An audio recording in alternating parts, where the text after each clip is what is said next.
What is going on, investors? Hopefully, you guys are doing well out there. That is right. It is Friday. The weekend is here, and it's time for the FAANG Stock Recap Show here on the Investor Channel, where every Friday we recap all the major news and the technical chart patterns from all the major FAANG stocks. This week, we had most of these, in fact, all of these stocks slide downward. We had NVIDIA, though, bucking the trend after their earnings, and that stock set skyrocketing. Talk about that and more on today's show. Let's kick things off like we always do with Meta Platforms. Started the week at 176, slid down about 3.3%. Finished the week closer to $170 per share. This after the company is weighing thousands of more job cuts, although Meta actually got on there and clarified that they aren't weighing this. This was all part of the plan when they announced their, quote, year of efficiencies. On their last earnings call, they're going to continue to cut employees. They're going to hope some of these people actually voluntarily leave the company in the coming days and weeks ahead. This, in my opinion, good news for Meta. And in my opinion, a lot of these tech companies are starting to imitate what they're seeing over at Twitter. The fact that they slashed so many employees over there, and the website might work as good or better than it did before they had all those employees. Meta unveiling a new machine learning language model in an ongoing AI investment. I tell you what, this company does have potential here, okay? They have all this data. They have all these users. If they can create a product here, certainly could catch the eye of Wall Street. It also, they have a monetization platform as well. They have a lot of experience monetizing these types of things. Meta is actually pretty well positioned to capture some AI buzz out in Wall Street. Tencent reportedly in talks to sell Meta's Quest 2 VR headset in the country of China. I was actually surprised that this didn't already happen. So this is actually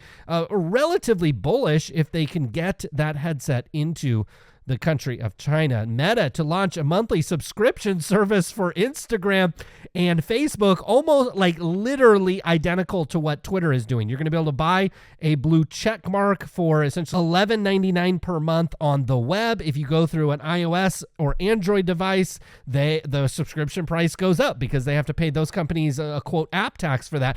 And so you're going to be able to get maybe some extra features here, but you're going to get that verification badge. It looks like it's going to roll out in Australia and New Zealand, followed by gradual other releases. I will be a buyer of this because I can't tell you how many people have been like, I've seen your fake there's all these fake Instagrams. And here's the deal.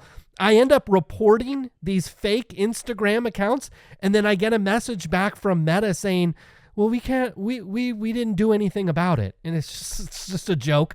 So they're going to end up I'm actually going to have to end up paying money to verify myself, which may protect some people from scams out there. Moving on to Apple, started the week at 150, slid down about 2.5%, finished the week closer to 146. This is after President Biden's administration declined to overrule an ITC ruling that banned Apple's watch. So what's going to happen here? You have a small company. We'll put that in quotes because any company compared to certainly Apple or any of these companies is relatively small, but this is a private company, AliveCore, which alleges that Apple is infringing upon some of its patents inside the Apple Watch, and the International Trade Commission, I think, essentially ruled in their favor, which would cause the Apple Watch to not be imported anymore into the United States. Apple, though, is alleging that AliveCore actually infringes on some of their patents, and this is just going to go into like a habitual kind of cycle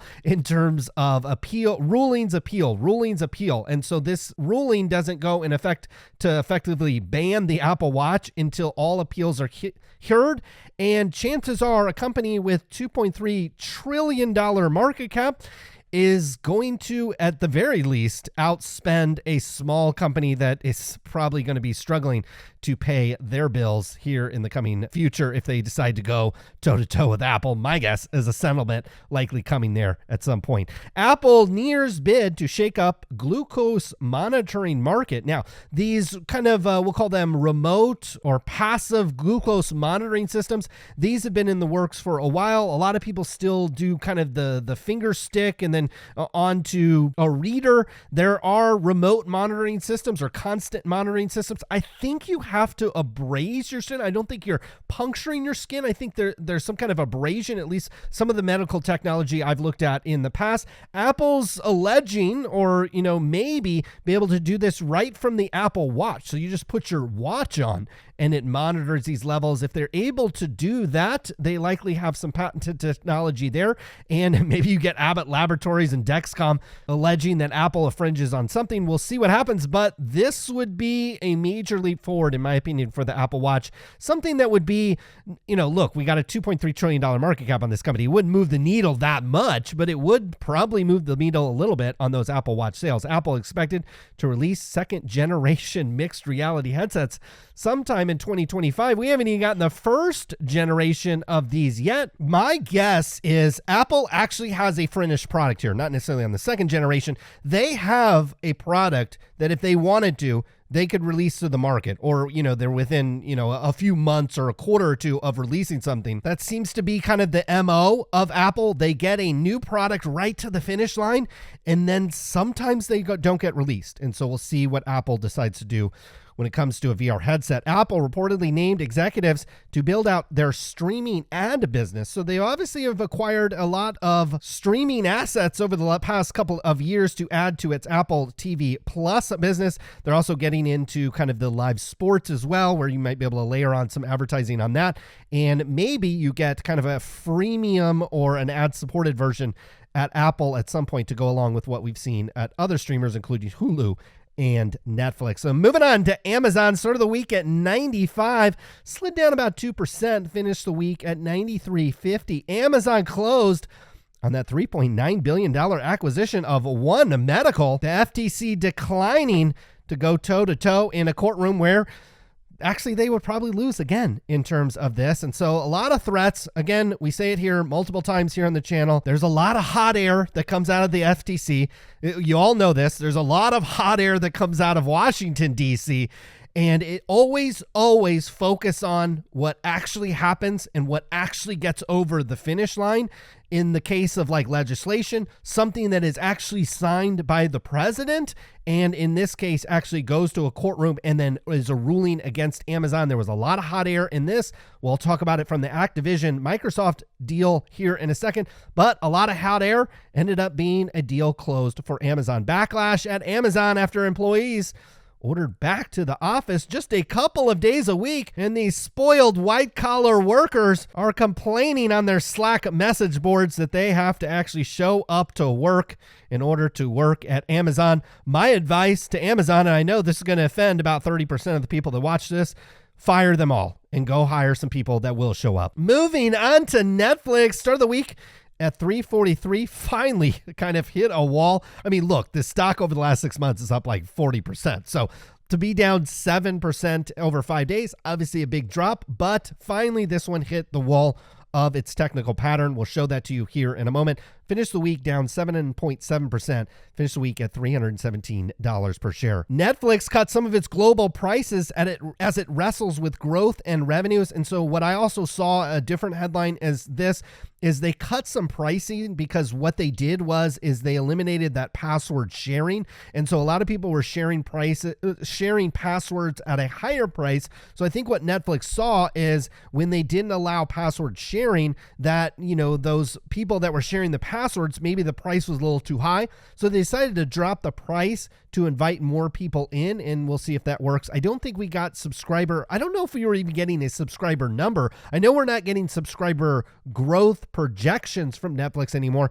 I think we still get a subscriber number when they report their earnings again, probably about 2 months from now. Not a lot of other news out of Netflix. Moving on to the big mover of the week. That was NVIDIA. Started the week at $214, up 8.7%, blasted all the way up to $232 per share. We are just a stone's throw from the 52-week high on this stock at $290. NVIDIA's earnings came in. We did a video on this. We don't necessarily have to go over all the details, but you did have revenue coming in at $6 billion. That was a 20% decline. Folks, I have to remind you, we got a $580 billion market cap on this one, and they're doing $6 billion. Okay, this is larger than Meta's market cap. It's actually not that far from where Amazon is trading at. It's about 3 times bigger than Netflix.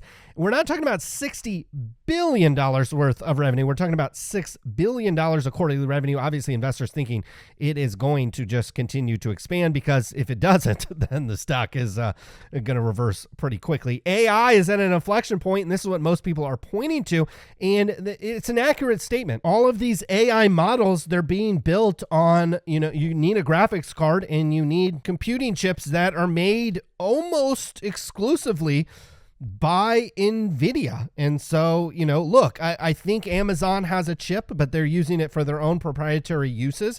Apple is probably going to be able to catch up in this sense. But again, another company probably going to use it for its own proprietary uses. You also look at Intel and AMD. They're focused on somewhat similar markets, but they have their own business model. So NVIDIA certainly can capture a lot of this AI business.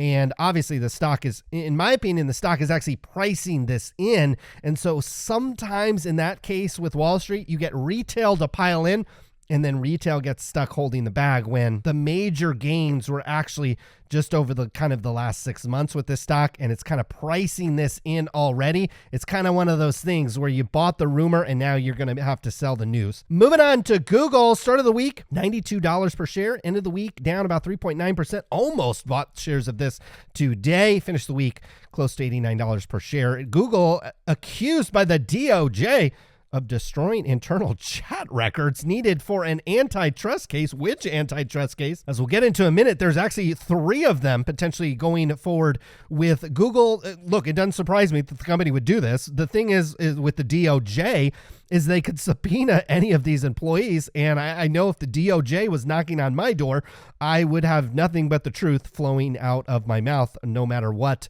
my chat records may or may not have said. The DOJ is moving forward with yet another Google antitrust case, this time over Google Maps. We've got one related to monopolizing online search. We've got one related to online advertising. Now potentially one with Maps. Now, sometimes these things don't end up being that big of a deal for a company, but it can create kind of a gray cloud over the company, as we saw with Microsoft for a very long period of time. Almost the entire Steve Ballmer reign had some antitrust clouds hanging over it. So we'll see how serious these end up being. If Google has to divest some of these businesses, that ultimately can be beneficial for shareholders, but could take quite a while. Google blocks news content for some Canadians. That headline looks scary, but this is relating to a new bill passed in Canada known as C-18, and it measures rules that force companies like Meta and Google to negotiate commercial deals and pay the news publishers directly for their content. So Google, instead of paying the publishers, they're just going to block the news. And so we'll see how Canada users respond here, and we'll see if Google ends up negotiating with the news publishers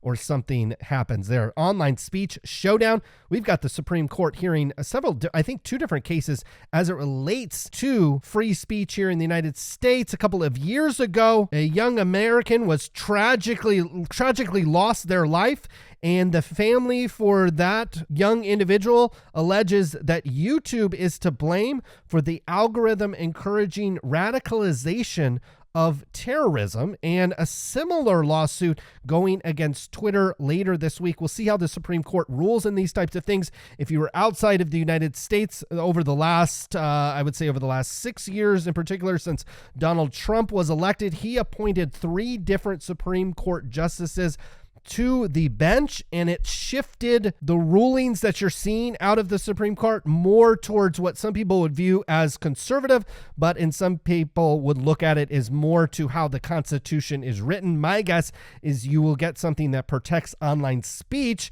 as that is protected by the most part, the First Amendment of the United States. Moving on to Microsoft, start of the week at $254, end of the week down about 2%. Finished the week close to $249 per share. Microsoft seeing steady cloud deal and Activision deal likely to close. So we've got a lot of smoke around the FTC on that Activision deal, but some analysts saying that that deal is likely to close here very soon. Activision's 2023 Call of Duty franchise, which is really, I would say, maybe the only reason why Microsoft is buying Activision. They are going to release another game this year that basically piggybacks off of the 2022 version of Modern Warfare 2. I don't know how gamers will accept that. It's not a game that I have regularly played. We'll certainly wait and see on that. Microsoft unveils an AI-powered Bing Edge apps for your smartphones after the desktop preview. I tell you what, I like, if I could stand up and applaud how quickly Microsoft rolls this stuff out. This is like a startup, how fast they're moving.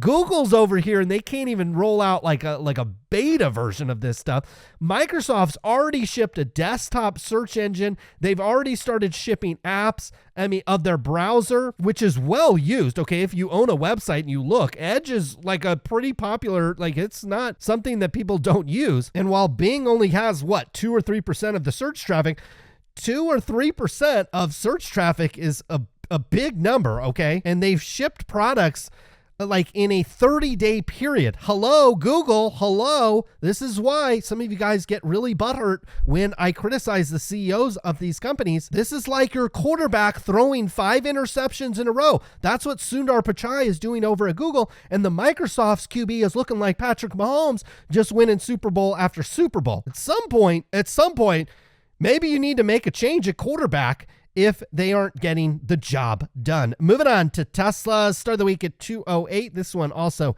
hit a wall of resistance, down over 5%, finished the week close to 196. Tesla announced a global engineering headquarters. Where is that?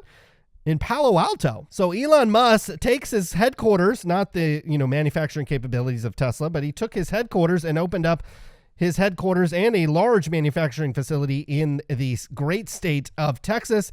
And he kind of kicked California in the rear end as he was leaving the door. I doubt Elon Musk, if he can still vote here in California, would vote for Gavin Newsom. Most people in their right mind wouldn't vote for him. But this is what I love about Elon Musk, is while he's openly critical and he will speak his mind, when it comes to business, he will stand shoulder to shoulder. And there he was in Palo Alto this week, standing shoulder to shoulder with Gavin Newsom. Last week, we saw him reach an agreement with Joe Biden, might have been the week before, on those superchargers. Elon Musk will tell you how he feels about his politics, doesn't necessarily have to agree with Gavin Newsom and Joe Biden in that case, but he can get things done with them. That is leadership. That's exactly what you want to see out of a CEO of a company that you invest in. Tesla weighing a takeover bid for Sigma Lithium. What the heck is Sigma Lithium?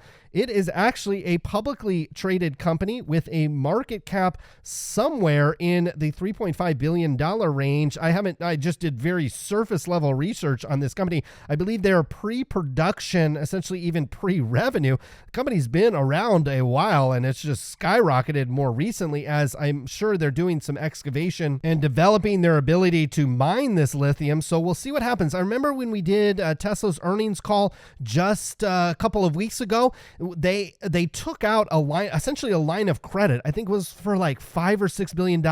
And so, like, some people thought, well, maybe it's for a buyback. You don't take out a revolving line of credit for a buyback, but you might actually take one out to create a buyout of a lithium company. And so we'll see if Tesla's able to vertically integrate their entire supply chain. We'll see if they end up doing that. That'll be interesting in this case. When you come over here to Sigma Lithium, they're not really expected to churn out a lot of revenue. Or in fact, they created no revenue over the past 12 months, but in 2023 expected about 570. As you get into 2025, this is a company that's expected to do about $1 billion in revenue, and Wall Street's expecting actually positive EPS on that. So actually kind of an interesting move, in my opinion, from Tesla. You avoid all the very expensive kind of exploration costs, all the permitting, probably all the different stuff to actually get the mine ready. And then you buy the company right as it's about to start spitting out the lithium. Probably actually not the worst investment, particularly for a company like Tesla. Let's kick things off with our technical segment of the show with the S&P 500. Look at this just gorgeous technical pattern that we made. I know a lot of you guys are like, this is voodoo. This doesn't tell me anything. It's free information, guys. Technical charts are free information. Like, why would you ignore something that doesn't cost you anything and that actually plays out almost perfectly? We talked about, at least on last week's show, and certainly the 2 weeks prior to this show as well, is look, guys, we're probably going to top out here. We're going to pull back. Here's the clear area of resistance. It came and bounced off it like perfectly down here at about 39.30 on the S&P 500. Actually got a bounce. Now, what you're looking for next week with the S&P 500, The sign that we are in a new, let's say new bull market, but we are probably approaching something that could be referred to as a new bull market is you get a reversal next week. Now, it's not going to come all the way back up over 4,000 on the S&P 500, or more specifically 41, 42, 4,300. It's not going to happen in a week, I don't think. I mean, certainly it could, but I don't anticipate that happen. But if you can hold this level right here, right exactly where the S&P 500 is at 39.7, if you can hold that and then make new highs, you need to get over these highs at, we'll call it 4,200 on the S&P 500. That is, in my opinion, the start of a very new uptrend. Those of you that have missed this entire rally, that would be the confirmation to me. I wouldn't necessarily buy it on the way up, but you should get a subsequent pullback after that. That would be the one that the ball. If you've missed this entire rally, which is unfortunate because if you've been tuning in this show, sometime last year in August and September, I was like, I think we should accumulate stocks towards the back half of the year, which is exactly what I did. I went from like 20, 30% cash to literally 0% cash. In fact, I had to figure out a way to put some more cash in because stocks just kept going down. They got better and better pricing. And look, we've been on a monster rally ever since then. Now, that's the bullish move. The bearish move is if you do break through here 39. I'm actually hoping it does. I'd like to accumulate a few more stocks at these levels. I'm not ready for a new uptrend. If you break this area 3,900, high probability you come down here to 3,800.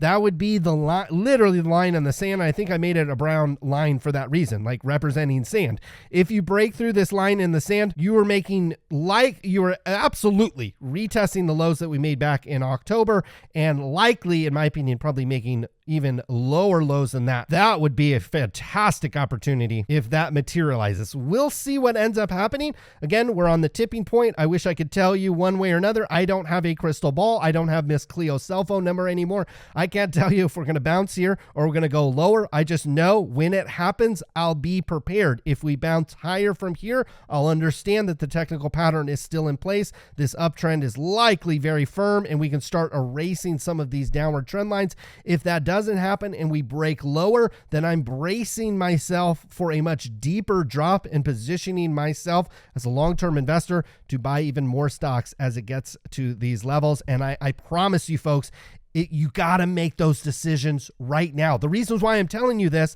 is make the decision now. If you break this level here at the S&P 500, and then we break the line in the sand that I have here, and we start retesting the lows back in October, everything that you read, every analyst, Michael Burry, Warren Buffett, everybody is going to be telling you the sky's falling, World War III is here, stocks are worthless, the Federal Reserve is just going to blow things up, there's going to be a great reset times 5. Everybody is going to be telling you that, because that's what they were telling you back in October. So you got to make those decisions now, because trust me, it actually isn't easy. It isn't easy to buy these stocks. When I was telling people to buy stocks down in these levels, I mean, I think I lost 100 subscribers in a month when I was telling you to buy at maybe one of the best times that you could have been doing over the last 6 months. Meta filling the gap. That's exactly what we thought. We sold this stock up here at 187 because I thought, well, the path of least resistance is probably lower and you're probably filling this gap. Someone asked me in the comment section to actually put in these green boxes. This is what I would call a buying zone for some of these stocks. With Meta, that buying zone starts when the gap is filled right here. We'll call it 155-ish. If I wanted 10 shares of Meta and I was just really, really anxious, that's where I would buy 1 or 2 shares, as the momentum would be pretty steep. I think you're probably retesting this gold trend line at some point with Meta, which would take you south of 150. I will absolutely be getting back into Meta at these levels. While I don't agree with the VR headset move, the company is going to make enough cost cuts, I think, over the next 12 months to offset that somewhat. And if you get a recovery in the online ad business, well, obviously Meta well positioned there as well. Moving on to Apple. This one absolutely started to top out last week. It is retreating. My opinion, you're coming back down here to probably south of 140 on this one very quickly. Not a bold statement considering the stock is at 146. My green box moment with Apple, which is again where you accumulate it, is somewhere between 137 and south to about 115. I would accumulate stocks in that area when it came to Apple. The gold spot to get Apple is if it makes a new low. There should be some support here at 120. If it happens relatively quickly, it should line up with this downward trend line. That's be an area where I'd be excited about Apple. Moving on to Amazon, our green box with Amazon has been in place for a long time, anywhere from 81.50 up to 103. We're basically halfway in the middle of this one. This is where I also thought about stepping in. Didn't do that today, but if this stock continues to walk down this trend line, I could see myself adding a small amount of Amazon. The only stock I don't have a green box on with is Netflix. You probably could start buying this one from a technical perspective. It actually did exactly what we thought maybe it would do. It finally would give this back. Netflix like going down is not that big of a deal because you've been on such a monster run on this one. You'd actually like to see it take a breath. Back down here to about $300 per share would be the first area where if you had to pay me to buy the stock is where I think further down, a further back test, somewhere 250-ish would be where I would be interested with Netflix. Now, NVIDIA bucked the trend a little bit this week, but even the most, just the most bull case scenario on NVIDIA, you've got to expect that this stock off the lows is up 110%. I mean, that is just obviously an enormous move. Not even off the lows. We're going from the end of December, basically this year. This stock is up 66%. So it is pricing in near perfection for this company, not only for the company, but for the economy as well. I don't think either of those two things are going to materialize. I think this stock stalls out. You get pullbacks anywhere south of, we'll call it 200, but probably more specifically south of 190-ish. That would be your area to buy NVIDIA as it's making a beautiful uptrend, and we hope the S&P 500 actually does that here pretty soon. Moving on to Google, I talked about in the news segment that I actually thought about buying Google today, and you can see why. You made some lows back here in October, November. You made another set here back in January, and it's coming here. And if this confirms itself here, it's just simply a new higher set of lows. You can look at this as well as you've got highs here, higher set of highs, and then another higher set of highs. So if that technical pattern plays out, you should make another higher set. Again, not next week, not over the next maybe month or maybe even 2 months, but at some point that will materialize. I didn't pull the trigger today, but this is something I'm looking close at. Our green box with Google extends a little bit because I could see you are so close to the lows. Okay, the 52-week low on this stock is like $83. When you're that close to the 52-week low, you got to be careful because if you break through 83, then you're probably retesting areas much lower on this one. And that's where I would like to have a large amount of ammunition on Google is some kind of newer low down here. We'll call it south of 80. That would be exciting. But if we see this thing reverse next week, probably going to pick it up to kind of ride this wave up to the top as that technical pattern doesn't look terrible. Moving on to Microsoft. Nothing I'm overly concerned about at the moment. It hit an area of resistance up here at about 275. It's got an area of support here that's a little flimsy. It's here at 250. You break through that, it's not a problem. I wouldn't be concerned with Microsoft. They're executing nicely. Pull back down here at about 225. You'd be making another higher series of lows, higher series of highs. That'd be, it's the top of our green box, but that's where I would accumulate some more Microsoft if I wanted to. Finally, moving on to Tesla, it definitely hit a wall up here at about 220, pulled back a little bit south of about $200 per share. Should have some support at this stock.